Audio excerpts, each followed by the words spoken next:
Welcome to a very special Ed Versus.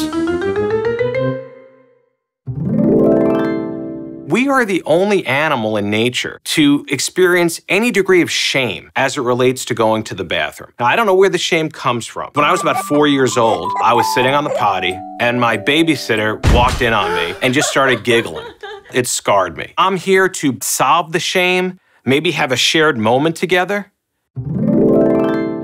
Look at animals in nature. I envy their lack of shame. You take a dog for a walk, not only does the dog go right in front of you, they stare you right in the eye, and they don't care. And they love that you have to pick it up after them. It's a power thing.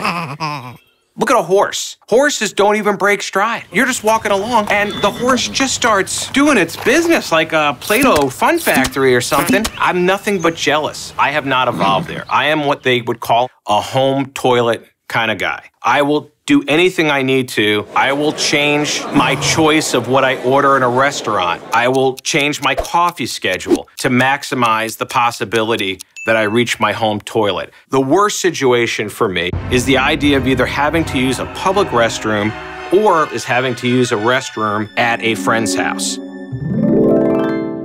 So let's talk about what it takes to feel safe when you're not in your home toilet. It all starts with a good locking door. If the door doesn't have a working lock on it, forget it. That's not going to happen. A lot of them have these push-button locks. You have to take it on faith that it's actually locked the door. When you turn it, it just unpops the lock. So you don't know. What you do is you open the door sort of halfway and you push the lock and you test it from the other side. It's always got a little bit of give. Depending on the size of the person, the amount of torque that they apply, you just feel like that lock's gonna pop. You want to at least see the locks that you get to turn. If this was Ed Herman's universe, and perhaps someday it will be, I would like to have one of those locks that they have on a castle door. If you want to get in that thing, you need like a battering ram and a whole team of angry villagers.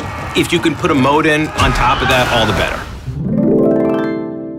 Sometimes in people's homes, they don't make the guest bathroom where it should be. Everybody's sitting over here and they're whining and dining, and then 5 feet away from that, you're supposed to be using a guest bathroom. That's not where we want to go to the bathroom. The guest bathroom should be like, go down a long hallway, past the thing, and on the left. You do that, everybody's gonna be happy. I'm kind of known for ghosting at parties, and I want to let everybody know it's nothing personal. I probably just needed to use the toilet.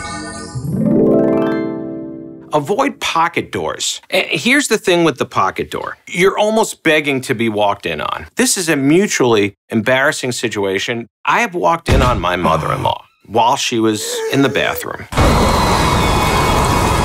Twice. And then it reminded me of when I turned 40 and I had to go for my first prostate exam. I remember saying, my God, this is unpleasant. And he immediately shot back and said, it's no better from this side.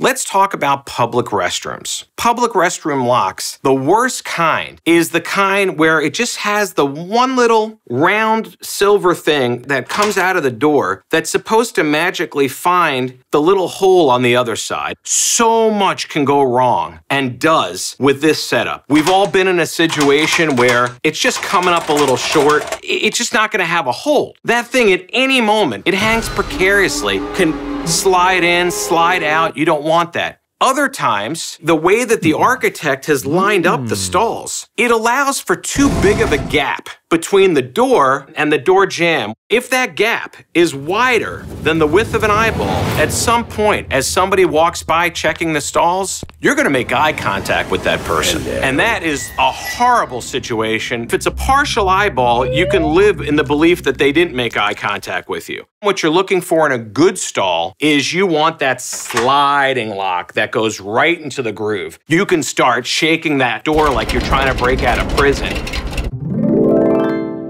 You don't get to decide in a public bathroom situation what you're going to be presented with. It's one of life's great unpredictable moments. At first, you may see 3 stalls, and they're all empty. The dream scenario. Then you go over to that first stall and you open that door. This is a crime scene. This is one of those moments in life where you question society. You wonder, what kind of world are we living in? You also say to yourself, thank God there's 2 more stalls here, so not my problem, I'm not gonna worry about it. It's like the old game show, Let's Make a Deal. Do you want the stall that you've been offered here, or would you like to risk it for what's behind curtain number 2? Now you open the second one, it's not ideal. But with a little work, you can make it work. It required an extra flush or two. You're gonna have to grab some toilet tissue, you know, a little once around to make it hospitable. And once again, Monty Hall says to you, you can have this, or you can risk it for what's behind curtain number 3. And since there's nobody else there, you're like, you know what? I'm gonna take my chances, Monty. I'm gonna go with curtain number 3. Then you open that last one and there it is. A generally pristine looking bowl. The feeling that comes upon you, it's sort of like winning a lottery. I've never won a lottery. This is the closest I've ever experienced to winning a lottery. Another decision when choosing a stall is whether or not you want to venture into the larger stall. The disabled stall has pros and cons. On the plus side, a little bit more spacious. It's got its own sink, its own soap dispenser. On a typical stall, door swings in. Disabled stall, door swings out. Why is this important? Your last line of defense is that if the door swings in, maybe you can brace it with a knee, brace it with a foot. When the door swings out, you have the opportunity for an extremely helpless and vulnerable moment. And this happened to me. I'm in one of these stalls, I'm nowhere near the door. And just sort of out of nowhere, as if a spirit with a sense of humor entered the bathroom. And the door just drifted open. And it drifted open and stayed there, and you're at the mercy of the universe. Office environments are very unusual. So this person's in there, and they're just letting it fly. And you know it's somebody that you know, but you don't know who it is. Have you ever looked down and just tried to get a good mental image of the shoes so that in your mind you can maybe identify them after the fact? I picture a police lineup where I'm seeing the stalls with various feet, and I'm standing there and I'm looking at it and I'm going, stall number 3, could you take a wider stance? That's the guy. I'd know it anyway. That's the guy. That's the one. Thank you. Everybody else can go. Let me give advice to all of the businesses that are out there. If you are not spending the time to make sure that your business has really good public bathrooms, you are losing business. And unfortunately, the ratio of capacity in the store versus the number of available stalls is simply unacceptable. Okay, true story. I went to a Schnucks. An emergency situation strikes. Of course, the first thing I do is I do a calculation. How many minutes am I away from my home toilet? I don't think I'm gonna make it. I walk into the bathroom. They have one stall, and it's occupied. My mind immediately starts doing the math. Where's the next closest bathroom? How long will it take me to get there? Do I have the physical fortitude to make it without something horrible happening? The math suggested that I stay. Sometimes, you know, there are variables that come in that simply cannot be accounted for. And the gentleman, he lingered.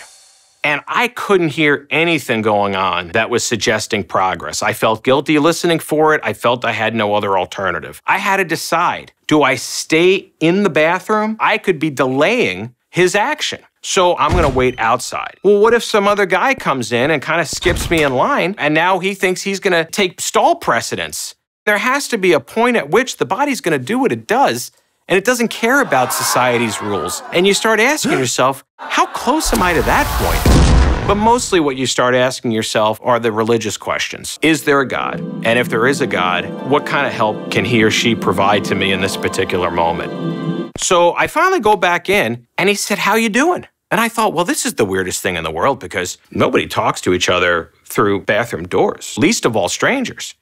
I say to him, I'll be honest, I'm not doing really well. Then I come to find out he wasn't even talking to me. He was making a phone call from inside the stall. I cannot even begin to tell you what a gut punch that was. First of all, it was humiliating in and of itself. But second of all, this was a person who was planning routes. Finally, after about 15 minutes, you hear that flush happen, you start to get excited. I don't want to see the guy, but I need to see the guy. And I see that it was actually a Schnucks employee, and they were taking their break. I would have almost acted on my anger if it weren't for the fact that I was literally moments away from death. I go in, I sit down, and the seat's warm. Yeah. You don't want to sit on a warm toilet knowing that you are absorbing the body heat of your predecessor. Come on, folks. There are people out there that don't enjoy a hug. That's nothing compared to this. This is a level of intimacy that I honestly don't want to experience with anybody, and now I've experienced it with a Schnucks employee.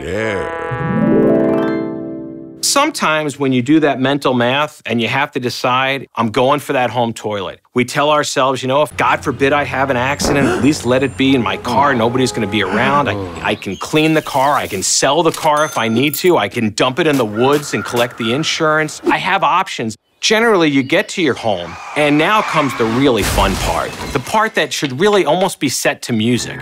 You make a beeline. I've gone down a staircase where I think I maybe only touched 2 of the steps. And you get to that bathroom, and somehow it's just timed perfectly. And the second you were in position, without a moment to spare, it hits. But that's life, right? That's life. I want to make the world a better place for all of us to go to the bathroom.